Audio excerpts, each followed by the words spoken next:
In this video, I will walk you through what I did to incorporate. I'll also talk about what the next steps are in terms of actually getting from incorporating a nonprofit to hopefully nonprofit status. Then I'll talk about the brand, what we did for the logo, how I designed that, and then also setting up the YouTube channel. So all of that is in this video. Here you go. So first things first, go to, for us, we're here in Florida, sunbiz.org, divisions of corporation. That's where you incorporate new companies. There's actually a nonprofit company type or application type, which I already filled out last week. So if we come in here and we type in Valentin Family Farm, boom, we are incorporated. Now, I filled this stuff out probably last Wednesday. Today's Monday of the following week. I did have to go back and forth with them because I was missing my city and zip in the incorporator address, but fairly straightforward. There are sections for you to complete. I completed all of those. As you can see on here, one thing that I do not have is an EIN number. So that is kind of the next step. So you set up the entity first, and then I'm going to go and set up employee identification number. That you do through the IRS. It's pretty straightforward. There's an online portal. It's not really that hard. Ask you some questions. That seems to be the next logical step that I need to take. And then from there, the research that I've done looks like we will qualify for kind of like a streamlined nonprofit application, which is done using a document called 1023EZ, which it looks like I'm supposed to be completing through this website called pay.gov. So I set up an account there. It has a digital form. So in order for me to complete the form, I need the EIN number. So the EIN number is going to be the next thing that I do. And then once I have that, I'll come back here to this 1023EZ. I remember completing paperwork, but I thought I had to do it by hand. I don't remember it being some easy streamlined application, but granted it was 15 years ago. So maybe this is new. So I'm going to fill out for the EIN number. Once I have that, I'm going to go ahead and complete this 1023EZ. That should put us into the queue, I guess, to get hopefully approved. So that would be really awesome. The next thing to do is obviously to figure out the branding. Do you have a logo? Now that we have a name, I went ahead and I already registered the domain name. So when we were thinking about names, the first thing that I did was found a domain name that was available, right? And make sure that that matched the name that we wanted to call the nonprofit. So valentinfamilyfarm.org is ours. We purchased that last week. I have not set up a website yet. I'm still trying to figure out what I want to do in terms of hosting, what I want to build it under. But I do know that we need to at least have, some visual representation of the organization, because I want to start creating YouTube videos. Ideally, we'd create a Facebook page. We'd have different social platforms. There's a lot of cool content that just comes from being out there, being around the animals. So wanted to be able to put that out and attach some type of branding to it. So what I really did was I just went online and looked for logo generators, I think it was.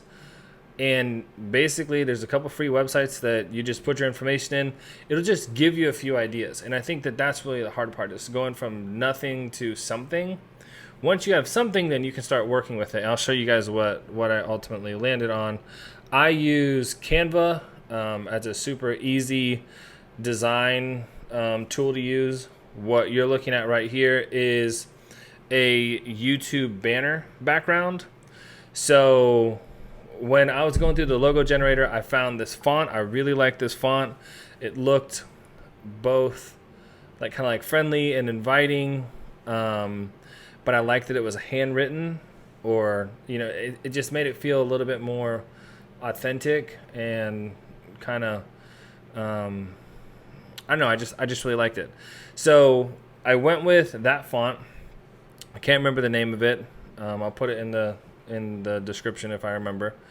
But basically, I have that font stacked a couple different ways depending on what I'm looking for. I went with the yellow background for now. I really like this yellow color, and it's supposed to be inviting and happy, and you know, I like that. I also went and found some different icons. So here you can see we've got a little cow for Gracie.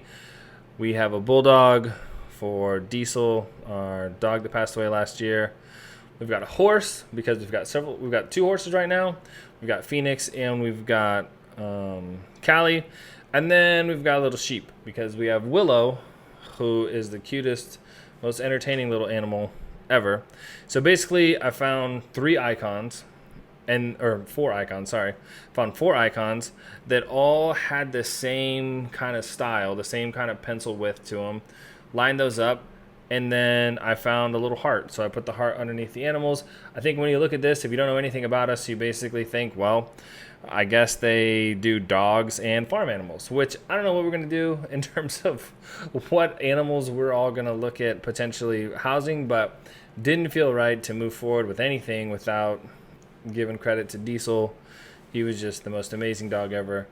So this is basically what I'm going to at least use to start with in terms of the branding. Now I went over here to YouTube. Now in YouTube, if you don't know, you can actually create a brand channel, which is like a channel underneath like your primary channel. You probably have a personal email address or a personal Gmail account, which you can use, but you can actually create a brand channel, and then that brand channel can be shared with other people. That's what I'm going to do. That way me and my wife and anybody else had access to the same YouTube channel, and it's not like under my personal email address, because that's limiting for any number of different reasons. So what I'm going to do is I'm going to put in the banner image that I came up with, and then also I have a little social media icon that will fit under the picture. So let's do that, and we will kind of show you how that looks. So most of these social media graphics are circles. So here you can see that the logo is stacked. So instead of it being, you know, flat out, I stacked it. I made Valentin a little bit bigger so it sits within the footprint of Family Farm. Same icons for the animals and the same little heart. And then for our banner. Now the cool thing about using something like Canva is that Canva has these images, or the sizes that these images are supposed to be already set up. Now here you can see that the little bottom of the heart, and it looks like the top of our lettering might be cut off, so I need to make this a little bit smaller. So if I come back into here and grab all these icons, I'm just gonna make it just slightly smaller, make sure I'm still centered. Download this. It's like the 5th version. Cancel that. Upload. Still just a little bit too small.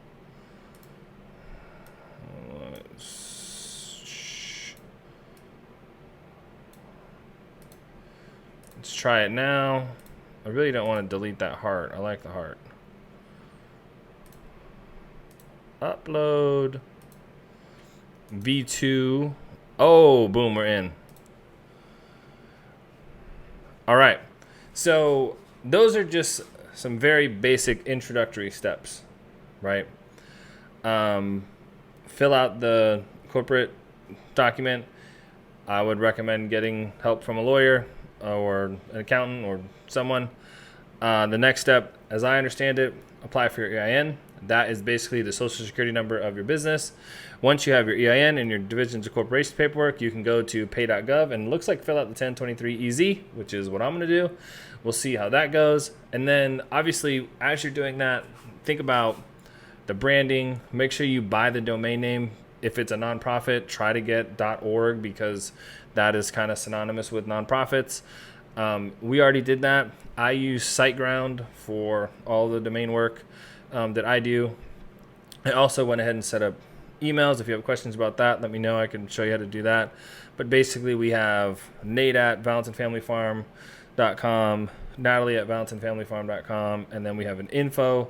Those are the email addresses that I will use when I'm setting up these social media profiles. And then again, I use Canva to create our basic branding. Will this change in the future? Maybe, but for now, I think this is a really good start. So this is kind of where we're at. I'll check back in once I find out about the EIN number, and once I complete the 1023 easy, let you know how that goes. Until next time, see ya.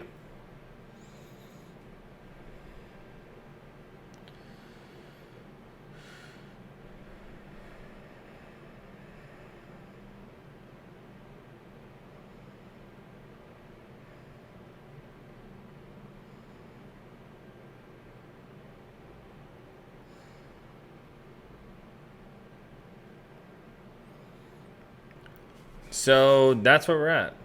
Right now, we filled out division corporation paperwork, applying for EIN, applying for the 1023 easy, hoping to get our tax exempt status, and then we'll just do whatever comes up next. So keep following along with our journey as we create a nonprofit out of this little farm that we bought. So stay tuned.